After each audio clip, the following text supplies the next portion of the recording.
വായു മലിനീകരണം കുറയ്ക്കുവാൻ നിയന്ത്രണങ്ങൾ കടുപ്പിച്ച ദില്ലി സർക്കാർ.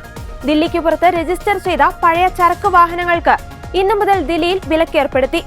BS3 മുതൽ താഴേക്കുള്ള വാഹനങ്ങൾക്കാണ് വായു മലിനീകരണ മേൽനോട്ട സമിതി വിലക്ക് ഏർപ്പെടുത്തിയിരിക്കുന്നത്. BS6, CNG, LNG, EV ഒഴികെയുള്ള വാണിജ്യ ചരക്ക് വാഹനങ്ങൾക്ക് ഇന്നു മുതൽ ദില്ലിയിലേക്ക് പ്രവേശനമില്ല. BS4 ചരക്ക് വാഹനങ്ങൾക്ക് അടുത്ത വർഷം ഒക്ടോബർ 31 വരെ മാത്രമാണ് പ്രവേശനം അനുവദിച്ചത്. ദില്ലിയിൽ വായു മലിനീകരണ തോത് ഇന്നും മോശം വിഭാഗത്തിൽ തുടരുകയാണ്. 237 ഇന്ന് രേഖപ്പെടുത്തിയ ശരാശരി എയർ ക്വാളിറ്റി ഇൻഡെക്സ്.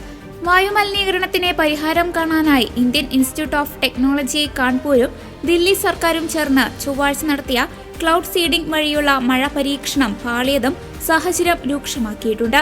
തലസ്ഥാനത്ത് കാര്യമായ മഴയൊന്നും രേഖപ്പെടുത്തിയില്ല. മേഘങ്ങളിലെ ഈർപ്പം കുറവായിരുന്നതാണ് ഇതിന് കാരണമായി കാൺപൂർ IIT ചൂണ്ടിക്കാണിക്കുന്നത്.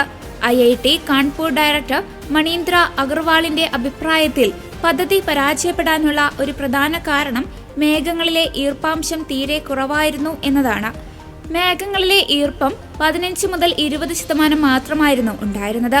ഇത് മഴ ലഭിക്കാനുള്ള സാധ്യത വളരെയധികം കുറച്ചു. കൂടാതെ ഈ പ്രക്രിയ മലിനീകരണ പ്രശ്നത്തിന് ഒരു മാന്ത്രിക പരിഹാരമല്ലെന്നും അദ്ദേഹം ചൂണ്ടിക്കാണിച്ചു. ദില്ലി സർക്കാരുമായി സഹകരിച്ച് വിമാനങ്ങളിൽ പറന്നുകൊണ്ട് ദില്ലിയുടെ പുറം ഭാഗങ്ങളിലാണ് പരീക്ഷണം നടത്തിയത്. ഉപയോഗിച്ച ഫ്ലയറുകളിൽ 20% സിൽവർ അയോഡൈഡും ബാക്കി കല്ലുപ്പും കറിയുപ്പും അടങ്ങിയ മിശ്രിതവുമാണ് ഉണ്ടായിരുന്നതെന്നും മണീന്ദ്ര അഗർവാൾ വ്യക്തമാക്കി. അനുകൂലമായ മേഘാവസ്ഥയും ഈർപ്പവും ഉണ്ടെങ്കിൽ വീണ്ടും പരീക്ഷണം നടത്തുമെന്നും അദ്ദേഹം വിവരിച്ചു. ക്ലൗഡ് സീഡിംഗ് പരീക്ഷണം പ്രതീക്ഷിച്ച മഴ നൽകിയില്ലെങ്കിലും ദില്ലിയിലെ അന്തരീക്ഷ സാഹചര്യങ്ങളിൽ ഈ സാങ്കേതിക വിദ്യയുടെ പരിമിതികളെക്കുറിച്ച് വിലപ്പെട്ട വിവരങ്ങൾ ലഭിച്ചെന്ന് റിപ്പോർട്ടുകൾ ചൂണ്ടിക്കാട്ടുന്നു. മേഘങ്ങളിൽ ആവശ്യത്തിന് ഈർപ്പമില്ലാതെ കൃത്രിമ മഴയുണ്ടാക്കാനുള്ള ശ്രമങ്ങൾ അനിശ്ചിതമായിരിക്കുമെന്നതാണ് ഇതിൽ നിന്നും മനസ്സിലാക്കേണ്ടതെന്നും സംഘം വിശദീകരിച്ചു. 1.2 കോടി രൂപയാണ് പദ്ധതിയുടെ ചെലവ് കണക്കാക്കിയത്.